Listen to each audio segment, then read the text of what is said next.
রথের চাকা আটকে যাওয়াকে অনেক সময় অশুভ বলে মনে করা হয়। শাস্ত্রমতে এর পেছনে বিভিন্ন কারণ এবং বিশ্বাস জড়িত।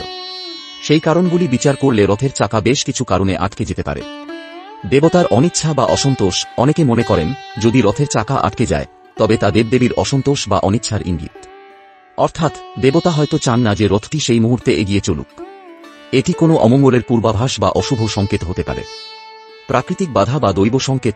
রথের চাকা আটকে যাওয়াকে কখনো কখনো প্রাকৃতিক কোনো বাধা বা দৈব সংকেত হিসেবে দেখা হয়। মনে করা হয় ভবিষ্যতে কোনো প্রাকৃতিক দুর্যোগ আসতে চলেছে। এই চাকা আটকে যাওয়া তারই ইঙ্গিত। অপূর্ণতা বা অসম্পূর্ণতা। রথযাত্রা নির্বিঘ্নে সম্পন্ন হওয়া উচিত। চাকা আটকে গেলে সেই যাত্রায় এক ধরনের অপূর্ণতা বা অসম্পূর্ণতা আসে, যা নেতিবাচক ফল বয়ে আনতে পারে বলে মনে করা হয়। মা লক্ষ্মীর মান ভাঙানো। পুরীর রথযাত্রা নিয়ে একটি কিংবদন্তি প্রচলিত রয়েছে। বলা হয় জগন্নাথ মহাপ্রভু যখন রথযাত্রায় গুন্ডিচা মন্দিরে পৌঁছান তখন মা লক্ষ্মীর মান ভাঙাতে রথের একটি চাকা ভেঙে দেওয়ার প্রথা প্রচলিত আছে। এটি একটি বিশেষ প্রথা। এর সাথে অশুভের কোনো সম্পর্ক নেই। তবে আধুনিক দৃষ্টিকোণ থেকে দেখলে রথের চাকা আটকে যাওয়া মূলত একটি যান্ত্রিক সমস্যা বা ভিড়ের কারণে সৃষ্ট বাধা। রথ বহু মানুষ টানেন, তাই মাঝে মধ্যে চাকা আটকে যেতে পারে। মঙ্গলময় ভগবান চাইলে সব অশুভ বাধাই পেরিয়ে এগিয়ে চলা যায়। ভিডিওটি ভালো লাগলে লাইক, শেয়ার ও কমেন্ট করুন।